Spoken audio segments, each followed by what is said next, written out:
Absolutely no one looks forward to paying personal property taxes at the end of the year. And one local man, though, thinks that he's getting an unfair deal, and you are too, because localities are using a pricing guide that overvalues vehicles. ABC 13's Alexia Stanbridge investigates these car tax claims and whether there's a fix. Stephen Martin says the numbers don't add up. I pulled the Edmonds. He's questioning the personal property tax that Amherst County is charging him for his 2022 Toyota Sienna and 2016 Ford F-250. This is garbage. Something's not right here. This is messed up. Martin says his vehicles are being assessed and taxed for more than he could ever sell them for. First, he questioned the assessment with his van. So what did they assess at, just barely? $42,200. He checked 3 other evaluation sites, Edmonds, TrueCar, and Kelley Blue Book. All assessed them between $30,000 and $35,000. The same thing happened when he checked the value of his truck. I entered all the information in as that it's a perfect vehicle.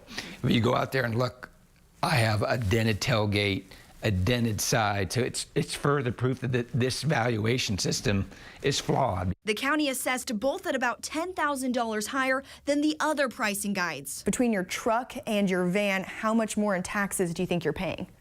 $400 to $500. I did the math for myself. For the van, it's a $7,200 difference between what the county assessed and the high end of the other pricing guides. When you multiply that by the tax rate, it comes out to $248. When you do the same for the truck, that comes out to $251. That's a total of $500 between the van and the truck.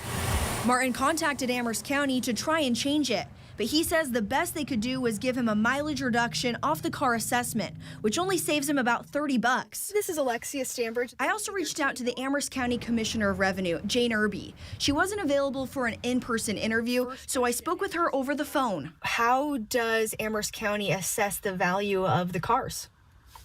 Okay, what we do is we send all of the vehicle VIN numbers to J.D. Power or assessing the values, and they are based on January 1. Irby says she doesn't know why J.D. Power would value a car higher than other pricing guides. Is there anything you can do for someone if their car value is assessed differently somewhere else? No, we do not. I mean, the only discounts we would give would be the high mileage. I wanted to see what pricing guide other localities use to assess your personal property taxes. Campbell, Pittsylvania, Nelson, Appomattox, and Bedford counties, as well as Danville and Lynchburg, all tell me they also use J.D. Power, sometimes known as NADA, the National Automobile Dealers Association Guide. Why go with J.D. Power? That's the valuation we've always utilized is NADA.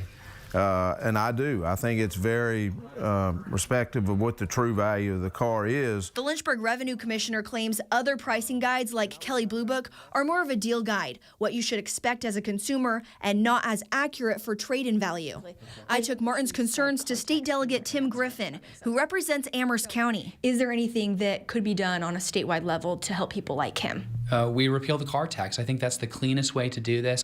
He says lawmakers plan to bring up eliminating the car tax in the upcoming General Assembly session.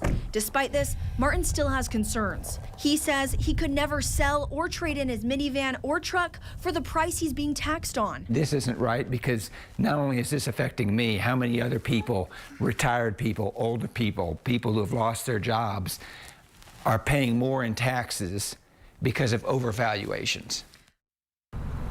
I reached out to J.D. Power asking why their assessments are higher than other pricing guides. I have not heard back. Reporting in Amherst, Alexia Stanbridge, ABC 13 News.